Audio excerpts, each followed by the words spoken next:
back to the HaneyBiz Project with host Mark Haney. All right. Welcome back to the HaneyBiz Project, brought to you courtesy of Comstocks Magazine. Welcome, Comstocks, to the team. I'm Mark Haney, and today I am joined by Robert Beadles. He's the CEO, founder of the Beadles Corporation.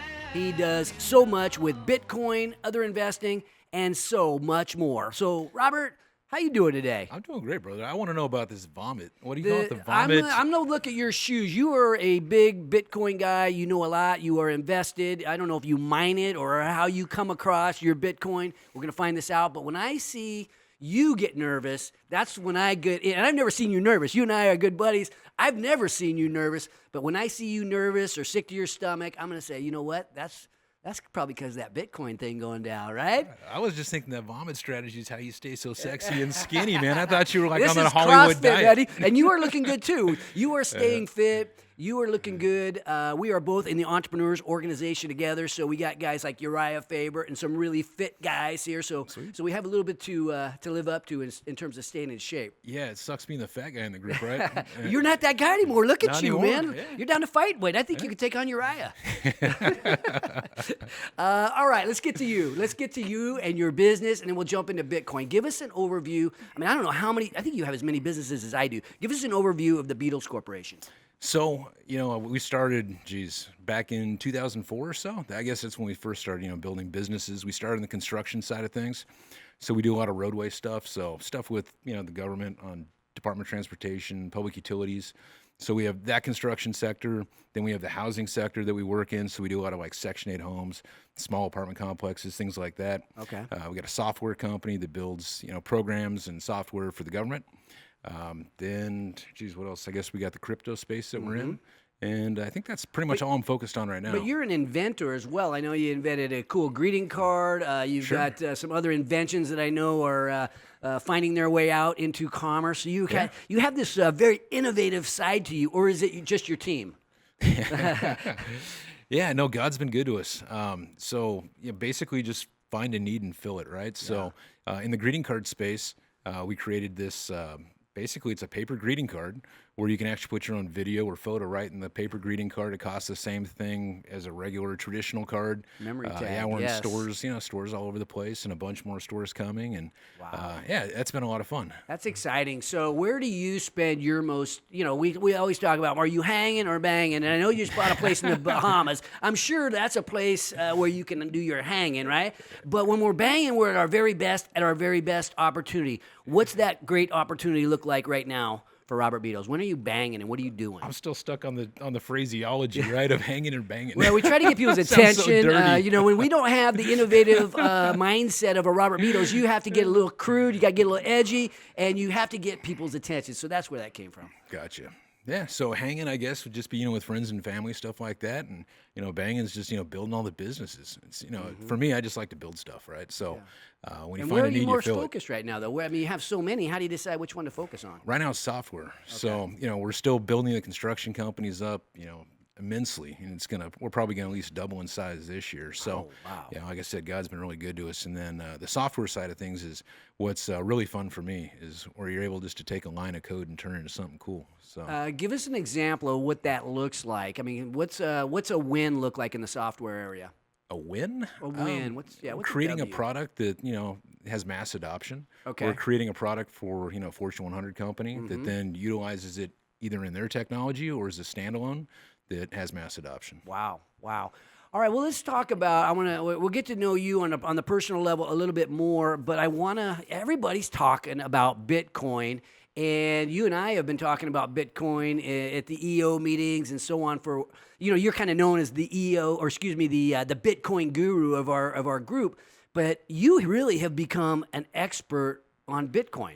Well, I don't know about expert, but I'm definitely a fan, right? So, experts would be people that actually build blockchains. And, okay. Yeah, I'm more of an enthusiast. Will you begin to put together? I've seen the video that you put together. That's sort of a tutorial for the basics of Bitcoin. Why don't you, if you don't mind, give our listeners an idea? What is Bitcoin? What's the story of Robert Beadles getting involved in Bitcoin? So I guess probably around 2009, a guy that I enjoy listening to is a guy named Max Kaiser. So he's a guy that created the stock market algorithms that a lot of people still use to this day, right? So he created the algorithms that I guess like the NASDAQ and I think New York Stock Exchange, those traders use, and then he sold that technology to them. And then he came out and started talking about how Bitcoin was going to change the future, and that was around 2009. So that's when I started paying attention and kind of learning a little bit about it. And it was, it's Bitcoin is kind of this mysterious cryptocurrency that was created by a guy named Satoshi Nakamoto. Maybe it's a guy, maybe it's a group of people. Nobody knows, right? He's kind of like the boogeyman. It showed up one day to kind of combat what that financial crisis we had in 2008, 2009. So kind of a way to where we're not reliant on central banks or big banks, for our banking needs. And so we can actually send currency, peer to peer using digital assets. So, from then on, once I kind of learned what it was, I was able to start studying more and become more enthused and investing in it. So when did you start? You started investing in the 2009 timeframe, or later than that? No, I really didn't start investing until probably the past year or two. Okay. Yeah. So it's more recent, but you've been studying it for a long time. And what made you get the confidence that it's time to go in? You kind of wonder that as entrepreneurs. You want to buy low, you want to sell high, you want to go in when the timing's right. And the thing's had such a run. I mean, how do you know when to go in, and what made you decide to go in? I guess it's kind of like, when you're standing there, in front of the ocean, you keep seeing the waves go in and out, and finally you just want to, all right, I'm going to go for a swim, right? Yeah. So I've been watching it for so long, I just kind of decided, hey, it's time. And so luckily, I got in when I did, and I've seen a ton of growth. So it's been great. Yeah. So you invest in this currency, and the currency goes up in value. The market cap is, I don't know, billions, hundreds of billions. Maybe it's over $1 trillion. I don't know, but it's so big. Just under 600 billion right now. 600 billion right now, market cap. Okay. So, but you can use this currency to actually do transactions. What would you use? What would one, if I had a Bitcoin? If I only had a Bitcoin, how would I use it to buy something? Okay, so typically, I mean, like one of the first use cases of it was a guy buying pizza with it, right? So he actually spent 40,000 Bitcoins on a pizza. Oh, wow. Yes, that was one expensive pizza, but that was back when it was, pennies, right? Right. So the idea behind it. And now it's like 15,000, 14,000, right? Well, right now it's about 11,500. It bounces all over the place. It's been up as high as around 20,000. But imagine if you're using, like you're in real estate. So say you want to buy a house in another country, or you want to buy a house here, and you want to wire them money. We all know how expensive those wire fees can be and how long they take, right? So they can take days, weeks, depending on what country you buy. Well, with cryptocurrencies, they can have the money within like 4 seconds. Right. So you could actually own something in another country, another state in like 4 seconds. You're not waiting on the money anymore, and it just costs, depending on what crypto you use, like 4 cents. And it eliminates one of the middlemans, or a few middlemen, right? Yes. I don't know whether that would be Visa or a bank or somebody trying to take their cut of the transaction. Yep. Interesting. Now, what's mining Bitcoin, right? Everybody talks about mining. You got all these servers, and those servers go out to I guess they look at transactions and take a piece of those transactions. How does that work? So mining is a little bit different. It's basically a group of people that have computers that are validating transactions. And so they're actually rewarded with every transaction they validate or approve. So they're paid in, Bitcoin or that cryptocurrency. So that's it on a very simplistic scale. And thinking about Bitcoin and cryptocurrencies, we're in the first innings of that. There's thousands of cryptocurrencies. How does Bitcoin's number one? It's the one we all talk about, but there's a lot of others too. Are you following the rest? Yeah, there's about 1,500 right now on CoinMarketCap, and there's probably about 5,000 that's waiting to get in. If you listen to like the CEO of Binance, he's got about 5,000 coins that are trying to get onto his exchange. So it's definitely a growing space, and it seems like everybody and their brother now is coming out with some kind of ICO or some kind of new crypto, right? And so you really have to be wary which ones you invest in. But Bitcoin's kind of like the grandfather. It's kind of like the OG, right? And then you got Ethereum, which is kind of like, the father that everybody's building on right now, these ERC20 tokens that you hear about, and all these other cryptocurrencies are building off the Ethereum platform because it's basically Gen 2 blockchain technology, and Bitcoin is Gen 1.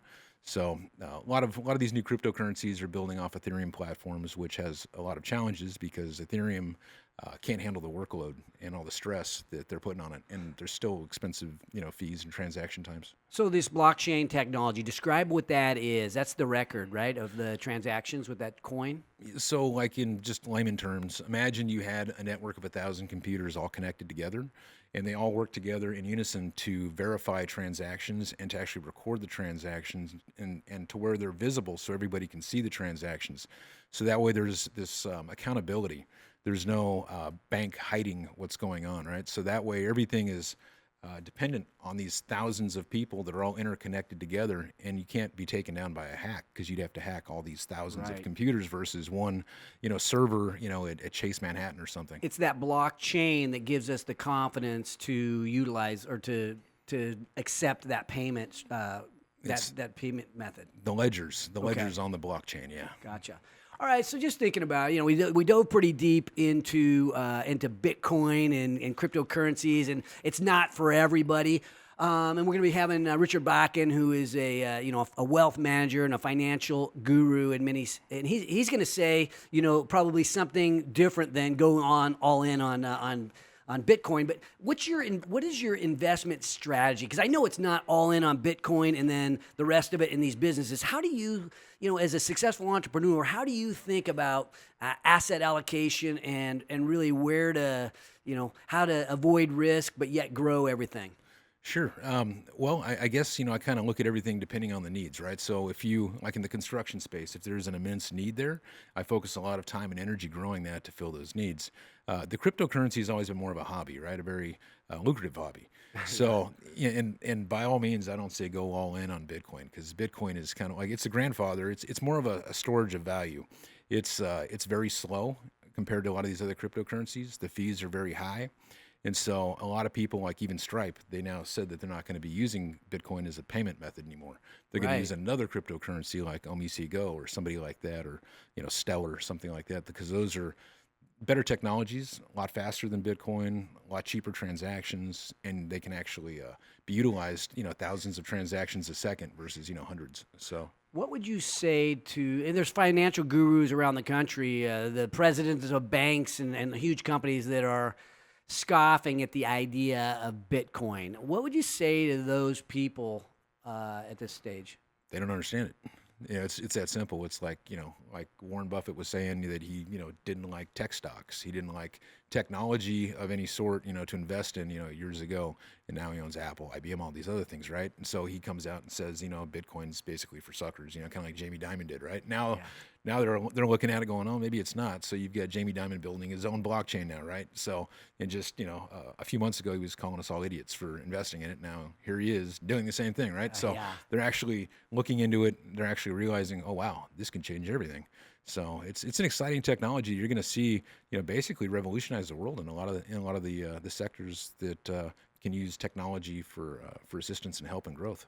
So just thinking, I only have one last question here. Just thinking about all the entrepreneurs and business people that could be listening to this show, just advice moving forward on building their businesses and when to take a little bit out of the business. When do you start? A lot of us we start off as entrepreneurs, and really it's maybe our home and the business. That's where we got all our value. When do you start taking it out to start a second business that doesn't even seem to relate, or start putting things into stocks and real estate and Bitcoin? When do you do that? Well, trust in God, but believe in yourself, right? So when it comes to taking money out of something that's making you money, it needs to be money that you're not counting on to live, right? So once you get to that point, whatever it is, and you're like, hey, okay, we're doing good. We're actually building up the war chest. We've got residual income. We got money we can play with.